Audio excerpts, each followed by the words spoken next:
नमस्कार विद्यार्थियों।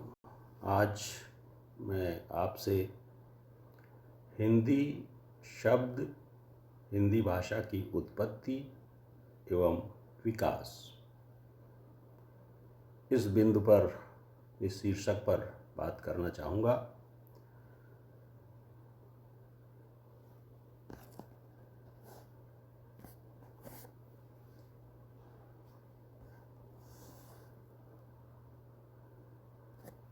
हिंदी शब्द की उत्पत्ति पर सबसे पहले चर्चा करें। हिंदी शब्द मूलतः सिंधु से बना है। पश्चिमोत्तर भारत की तरह ईरान में भी स का परिवर्तन ह में मिलता है। वहाँ असुर शब्द को अहुर बोला जाता है। सप्त शब्द को हप्त बोला जाता है। अवेस्ता में महाप्राण ध्वनियाँ हैं भी नहीं, इसलिए सिंधु शब्द का अवेस्ता में उच्चारण हुआ हिंदू। आरंभ में हिंदू शब्द सिंधु नदी के लिए, फिर अर्थ विस्तार के कारण नदी के आसपास के प्रदेश के लिए, और फिर संपूर्ण भारत के लिए इस शब्द का प्रयोग होने लगा। आदि ई पर बलाघात होने के कारण हिंदू शब्द का अंत्य ऊ लुप्त हो गया, शब्द बन गया हिंद। हिंद शब्द में ईरानी का विशेषार्थक प्रत्यय इक जुड़ा और शब्द बन गया हिंदीक, जिसका अर्थ था भारतीय या हिंद का। इसी हिंदी शब्द से हिंदी शब्द बना, जो आरंभ में विशेषण के रूप में प्रयुक्त होता था। बहुत आगे चलकर हिंदी हैं हम, वतन है हिंदुस्तां हमारा में इकबाल ने हिंदी शब्द को इसी अर्थ में प्रयुक्त किया। लेकिन हिंदी शब्द संज्ञा के रूप में भी प्रयुक्त होने लगा था। कहा जाता है कि भारत से मिस्र को जो मलमल जाती थी वह हिंदी कहलाती थी। भारत में बोलचाल की भाषा के लिए भाषा शब्द का प्रयोग होता था। संस्कृत है कूप जल, भाषा बहता नीर। कबीर कहते हैं, आदि अंत जस गाथा अहे, लिख भय भाषा चौपाई कहे।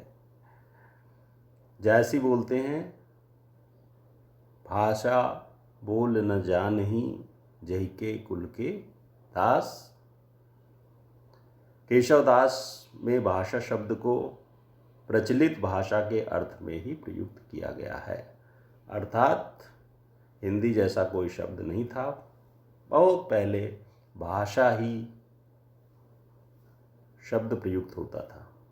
भाषा के अर्थ में हिंदी शब्द का प्रयोग जुबाने हिंदी, हिंदी जुबान जैसे शब्दों से प्रारंभ हुआ। इन शब्दों से आगे चलकर जबान शब्द लुप्त हो गया, केवल हिंदी शब्द शेष रह गया, और बाद में यही हिंदी हमारी भाषा बन गई, और आज हम जिसका हिंदी कह करके उपयोग करते हैं। तो हिंदी शब्द की उत्पत्ति का यह इतिहास है, यह प्रक्रिया है। अब हम आगे चलेंगे, हिंदी भाषा की उत्पत्ति कैसे हुई एवं इसका क्रमिक विकास कैसे हुआ। हिंदी भाषा की उत्पत्ति को समझने के लिए हमको इसके इतिहास को 3 भागों में बांटना होगा। प्राचीन भारतीय आर्य भाषा, मध्यकालीन भारतीय आर्य भाषा और आधुनिक भारतीय आर्य भाषा। प्राचीन भारतीय आर्य भाषा संस्कृत थी, जो कि 1500 ईस्वी पूर्व से 500 ईस्वी पूर्व तक बोली जाती थी। इसमें 1500 ईस्वी पूर्व से लेकर के 1000 ईस्वी पूर्व तक वैदिक संस्कृत बोली जाती थी और 1000 ईस्वी पूर्व से 500 ईस्वी पूर्व तक लौकिक संस्कृत बोली जाती थी। अब हम इन दोनों का अंतर समझने का प्रयास करें। वैदिक संस्कृत बहुत क्लिष्ट थी और जैसा कि इसके नाम से स्पष्ट है, वैदिक संस्कृत वेदों में प्रयुक्त होने वाली संस्कृत थी। हमारे जो वेद हैं, ऋग्वेद, यजुर्वेद, सामवेद, अथर्ववेद, इनमें जिस संस्कृत का प्रयोग किया गया वह वैदिक संस्कृत थी। जो हमारे ब्राह्मण ग्रंथ थे, जो हमारे अरण्यक थे, उपनिषद 108 उपनिषद थे हमारे, शिक्षा, व्याकरण, छंद, निरुक्त और ज्योतिष, ये 6 वेदांग थे। इनकी भाषा भी वैदिक संस्कृत थी। पाणिनि की अष्टाध्यायी की भाषा व्याकरण ग्रंथ है, इसकी भी भाषा वैदिक संस्कृत थी। मनुस्मृति, याज्ञवल्क्य स्मृति, नारद स्मृति, पारशर सूत्र स्मृति, ये ग्रंथ भी वैदिक संस्कृत में लिखे गए थे। भाषा की जैसी प्रक्रिया होती है, भाषा कठिनता से सरलता की ओर चलती है। वैदिक संस्कृत चूँकि कठिन थी, इसलिए लौकिक संस्कृत का विकास हुआ। लौकिक संस्कृत जैसा कि स्पष्ट है, लोक की संस्कृति, जिसमें लोक व्यवहार होता था। साहित्यकार अपनी साहित्य रचना करते थे। वेदों को समझना, उपनिषदों को समझना, ब्राह्मण ग्रंथों को, अरण्यक को समझना आम जनता के बस की बात नहीं थी, कठिन थे। पाणिनि ने अष्टाध्यायी लिख करके व्याकरण के नियम बना दिए थे। बाद के परवर्ती साहित्यकारों को साहित्य लिखने में सहूलियत हुई और उन्होंने जनता के लिए, लोक के लिए काव्य लिखा, साहित्य रखा। जब अब हम लौकिक संस्कृत में लिखे गए साहित्य की बात करें तो महाभारत लिखा गया, 18 पर्व थे इसमें, वेदव्यास ने लिखा और इसी महाभारत का अंश भगवत गीता है। वाल्मीकि ने लौकिक संस्कृत में ही रामायण लिखा, जिसमें 7 कांड हैं। अश्वघोष ने बुद्ध चरित और सौंदर्य नंद नामक ग्रंथ लिखा। कालिदास ने कुमार संभव, मेघदूत, रघुवंश लिखा। भारव कवि ने किरातार्जुनीय, माघ ने शिशुपाल वध, श्रीहर्ष ने नैस्तीय चरित और भरत मुनि ने नाट्यशास्त्र लिखा। पतंजलि ने महाभाष्य लिखा।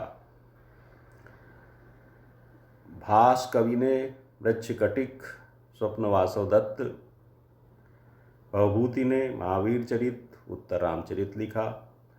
आणभट्ट ने हर्षचरित और कादम्बरी लिखा। क्षेमेंद्र ने बृहत कथा मंजरी लिखा। विष्णु शर्मा ने पंचतंत्र और हितोपदेश की कहानियाँ लिखी। ये भी मूल रूप से लौकिक संस्कृत में ही थी। धनंजय ने दशरूपक लिखा। दंडी ने काव्यादर्श लिखा। वामन ने काव्यालंकार सूत्र लिखा। ध्वन्यालोक आनंदवर्धन ने लिखा। मम्मट ने काव्य प्रकाश लिखा। विश्वनाथ ने साहित्य दर्पण लिखा और जगन्नाथ ने रस गंगाधर लिखा। तो ये सभी साहित्य लौकिक संस्कृत में लिखे। आगे हम चलते हैं तो पाते हैं कि मध्यकालीन भारतीय आर्य भाषा का युग आया और इसमें 3 भाषाएं प्रमुख थीं, पाली, प्राकृत और अपभ्रंश। पाली का समय 500 ईस्वी पूर्व से 1 ईस्वी तक माना गया है, जिसमें भगवान गौतम बुद्ध ने अपने उपदेश दिए थे। प्राकृत 1 ईस्वी से 500 ईस्वी तक जैन मुनियों की भाषा थी, जन सामान्य की भाषा थी ये। और फिर इसके बाद अपभ्रंश 500 से 1000 ईस्वी तक इसका उपयोग होता रहा। ये लोक भाषा थी। पाली की चर्चा हम सर्वप्रथम करें। इसमें गौतम बुद्ध ने उपदेश दिया। पाली शब्द का संबंध विद्वानों ने पंक्ति, पर्याय, पल्ली, पाटलिपुत्र आदि से बतलाया है, किंतु इसकी वास्तविक व्युत्पत्ति रक्षा करने के अर्थ में पा धातु से मानना ठीक है। जिसमें बुद्ध के वचनों की रक्षा की गई वह पाली है। बुद्ध ने जो अपने उपदेश दिए उसका संकलन त्रिपिटक में किया गया। तो ये एक महत्वपूर्ण ग्रंथ है त्रिपिटक। और अभिधम्म पिटक, जिनकी संख्या 7 थी, ये बौद्ध धर्म के दर्शन ग्रंथ थे। यह भी पाली का एक महत्वपूर्ण ग्रंथ है। मिलिंद पन्हो, यह भी एक ग्रंथ मिलता है जो कि पाली भाषा में लिखा गया है, हालांकि इसके कृतिकार का नाम ज्ञात नहीं है। और बुद्ध घोष ने अट्ट कथाएं लिखी जो कि पाली भाषा में थीं। इसके बाद प्राकृत का युग आता है, जो कि 1 ईस्वी से 500 ईस्वी तक था। प्राकृत खासतौर से जैन मुनियों की भाषा, जन सामान्य की भाषा थी। महावीर स्वामी ने प्राकृत भाषा में ही अपने उपदेश दिए। ब्राह्मण धर्म के ह्रास के साथ साथ संस्कृत भाषा का महत्व भी घटा और लोक प्रचलित भाषाओं को प्रश्रय मिला। तब वर्धमान महावीर और गौतम बुद्ध ने अर्धमागधी प्राकृतों को अपने उपदेश का माध्यम बनाया तथा शिक्षित वर्ग में प्राकृत भाषा का प्रयोग होने लगा। शौरसेनी, महाराष्ट्री, मागधी, अर्धमागधी, पैसाची मुख्य प्राकृत भाषाएं हैं। इसमें जो प्राकृत भाषा में लिखे गए ग्रंथ थे वो थे रावण वहो, लीलावई, सिरंचि कव्यम, पूरणिरुद्ध, कंस वहो, गाहा सत्सई, बजालग्गम, विषमवाण विलीला, मुकुट। जैन धर्म संबंधी सभी रचनाएं अर्धमागधी प्राकृत में उपलब्ध होती हैं। लोक भाषा प्राकृत से साहित्यिक रूपों का तथा साहित्यिक रूपों से पुनः लोक भाषा का विकास कैसे संभव होता है, यह प्राकृत साहित्य के अध्ययन से ज्ञात होता है। इसके बाद हम आगे चलते हैं तो हमें अपभ्रंश युग दिखाई देता है। अपभ्रंश का काल दिखाई देता है, जिसमें अपभ्रंश का ज़्यादा प्रयोग किया गया। वह था 500 ईस्वी से 1000 ईस्वी तक। लोक भाषा काव्य इसमें रचे गए। अपभ्रंश आधुनिक भारतीय आर्य भाषाओं के उदय से पहले सबसे जीवंत और प्रमुख भाषा है।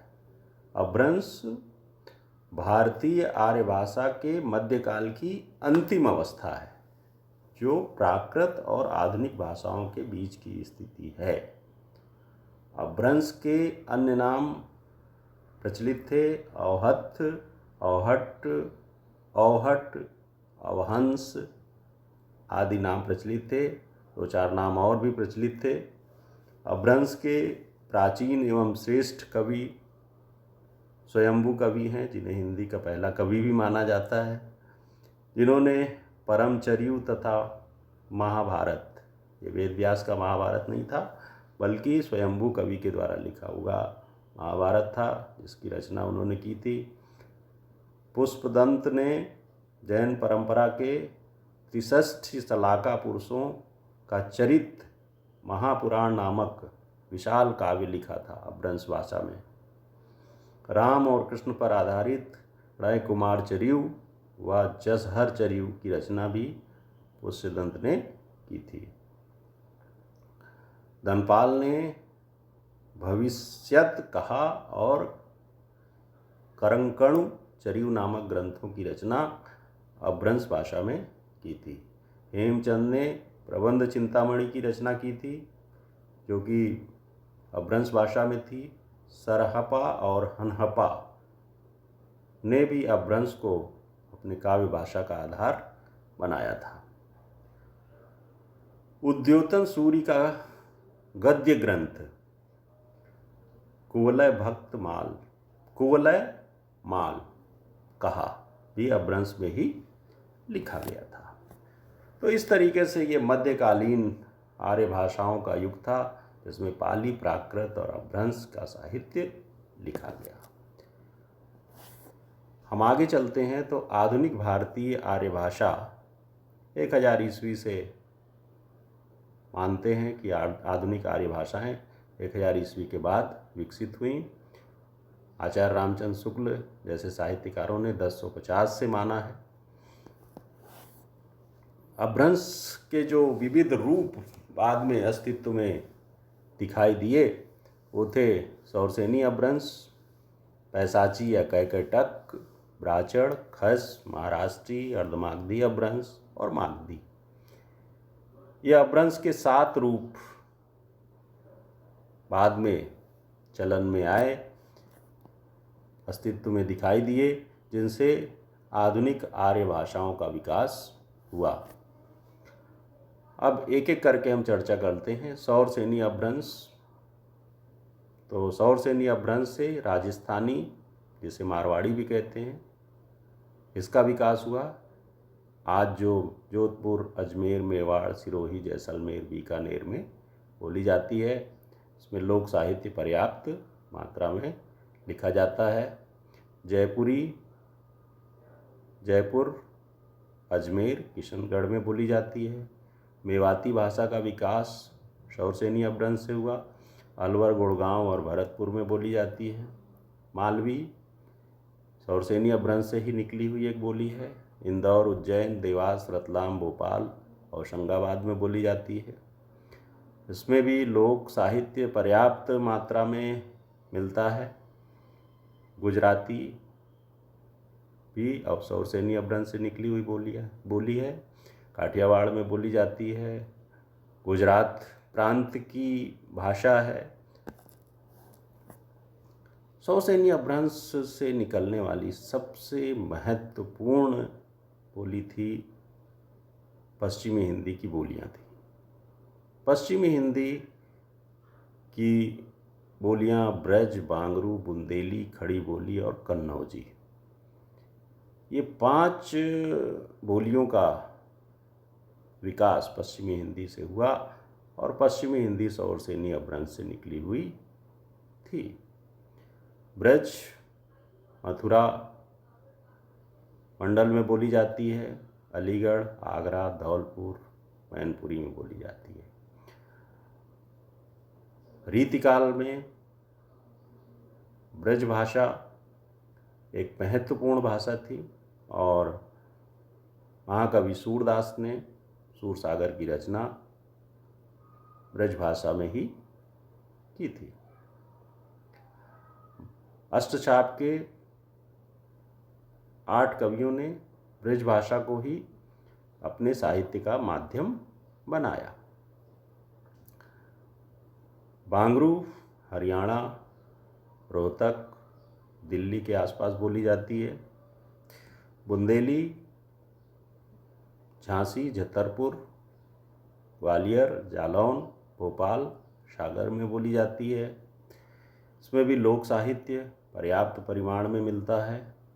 खड़ी बोली दिल्ली, पश्चिमी उत्तर प्रदेश, मेरठ, मुजफ्फरपुर, सहारनपुर, देहरादून, बिजनौर, मुरादाबाद और रामपुर में बोली जाती है। इसमें भी पर्याप्त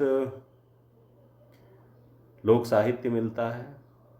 कन्नौजी, इटावा, फारुखाबाद, शाहजहाँपुर, हरदोई और कानपुर में बोली जाती है। पश्चिमी हिंदी की महत्वपूर्ण बोलियां हैं जो भारत के बहुत बड़े क्षेत्र को कवर करती है।